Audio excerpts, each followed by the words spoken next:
So guys, if I was falling asleep during that race, which I wasn't, by the way, but if I was because of the early wake-up call, don't know how you Australians do it every single week of a race, getting up that early. 5 o'clock in the morning was my wake-up call. Ooh. But that end of the race definitely woke me up. That is for sure. That is the first race in F1 history that we have seen 3 red flags. It is unbelievable that we had that many flags, and in my opinion, only one of them was correct, which was the one at the end, the last one to be called, because of the absolute shit show, let's be honest, that was the restart. The whole reason that red flag was called in the first place was just incorrect in my opinion, and I think this is the perfect example of the FIA being under control of Liberty Media and Stefano Domenicali, F1, telling them that they quite do not want a race to ever finish under a safety car again. I think Monza was the last time that we saw that happen, and Domenicali came out and said, we do not want that to happen ever again. And this is the prime example of, with recent comments of Stefano Domenicali saying about, all these radical changes that he wants to make to the sport, the change in one of the practice sessions, the different qualifying format, different sprint races or more sprint races. This is another prime example of Liberty Media trying to optimize their product for every bit of money that they can. Now, as a fan, yes, I want to be entertained, but I also don't want to see unfair competition and just forced entertainment. I don't want that. I want naturally occurring entertainment, and I'm also happy and accept the fact that not every race is going to be a blinder, and that people have worked the last 2 hours during that race, or they've worked hard throughout a whole race weekend to get to the point that they have with 2 laps remaining, and then for that to be completely nullified. Well, it was nullified a number of times during the race, to be honest, but to be completely nullified specifically at the end of the race for entertainment purposes is just wrong. Now, of course, the FIA and other people out there will say, well, it was for safety reasons, or you agree that we all want to see races finish under a green flag, of course, but that's not always the case.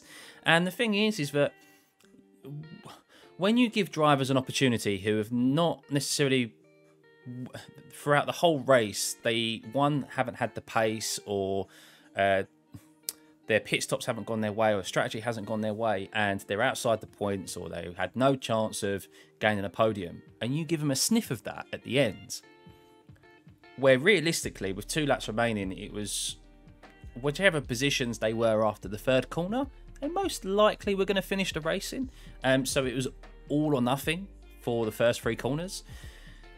You're going to see the results that we got, and you can argue that they're the best drivers in the world, but they also want to just completely go at it in those first 3 corners, and the adrenaline's pumping at that time as well.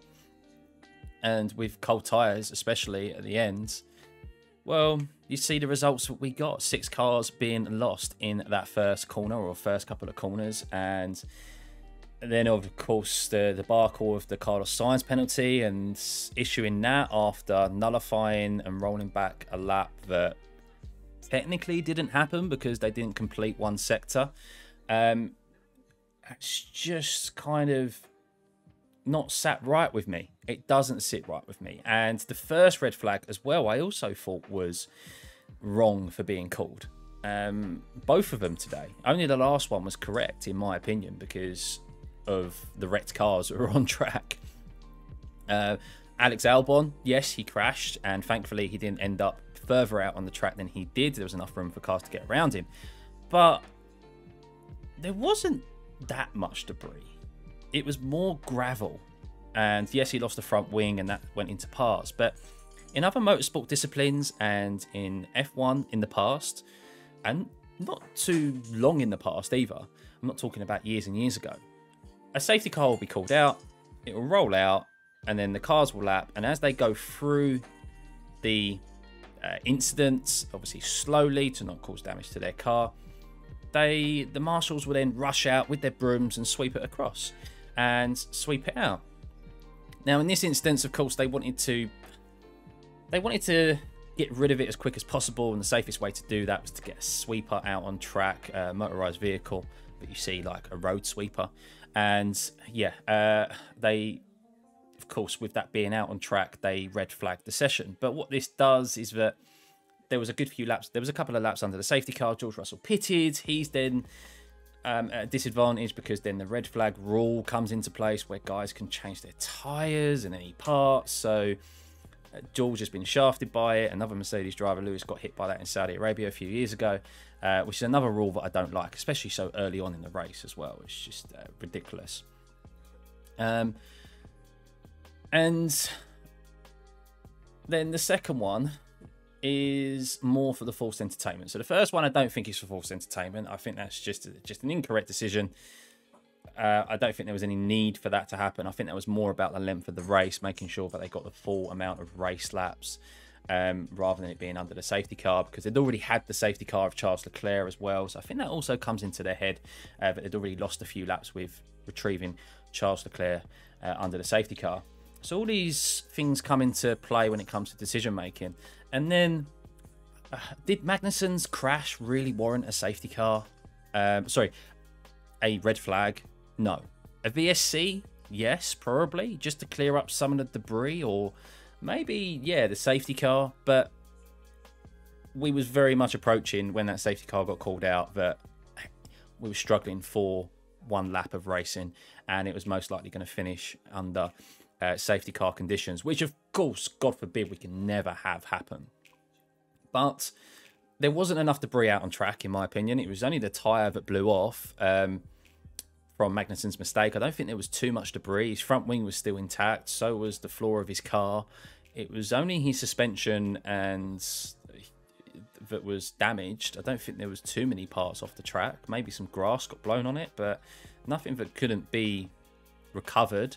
But I suppose that's the thing, once you call out the safety car though, and they're quick to press that button that's so closely to the end of the race, proper safety car procedures have to be followed now. Yes, they do, guys, and that means that the lap cars have to unlap themselves, and then we have to have another lap of the safety car before they can then go racing again. So yeah, that will mean that it most likely would have finished under a safety car, hence why the red flag was called. Great, maybe for entertainment, but is it fair? No. And I saw a tweet that summed it up perfectly, and I think we're losing the fact of that Formula One is a sport. It should be a sport first and entertainment second. And with all these other decisions and discussions that are being had off track in regards to changes of the sport, it's quite clear that it's flipped the other way around when it comes to F1 and Liberty Media. Of course, I understand it's a business, it needs to make money, but it's not like it's shot up in popularity massively in the last few years. And I think it definitely is now suffering from the Netflix syndrome, or symptoms, because it's all about entertainment rather than it is actual sport, actual fairness. And yeah, I don't like to see this, in my opinion. It's not how I want to see races won, or how I want to see races end. That if a race finishes under a safety car, so be it. Like, if that's what has to happen, it's the point leading up to that safety car that is interesting to me. It's not always necessarily about the actual finish. Like, if the last few laps are not great in regards to entertainment, who cares if the 90% before that was, or 99% before that was entertaining? That's kind of what matters. It doesn't always have to be a showstopper in the last 5 laps. Yeah, in an ideal world we want that, but it doesn't always happen that way, and that needs to be accepted. And I don't like to see this forced entertainment, which is what I think we saw today, guys. And I'm quite glad that it spectacularly backfired. But thankfully, although I say that, thankfully, everyone made it out safely. And this is the thing, is that if they do this sort of stuff on the regular, when a safety car finish may happen and they call out the red flag, then we're only going to see more and more crashes. And we could potentially see someone being seriously hurt when that scenario should never have happened in the first place. But I don't hold out much hope, guys, because with other comments that have been made about changes to the sport, moving forward, it seems like we're only going to see more and more of this and changes to the sport moving forward that we don't necessarily agree with. And it seems if that is the case, then we may potentially lose Max Verstappen as well, because he was also publicly said in the media not too long ago that, I don't like it if they continue to have more sprint races and more changes that they're proposing and spoken about, then he won't be hanging around for very long. But let me know what you think in the comments below. Do you agree with me? Do you disagree?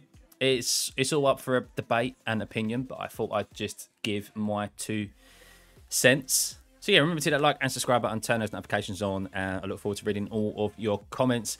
And hopefully, everything is sorted on the channel in regards to continuing the watch-alongs when we next head to Baku in a month's time as I record this. So, see you next time, guys. Bye.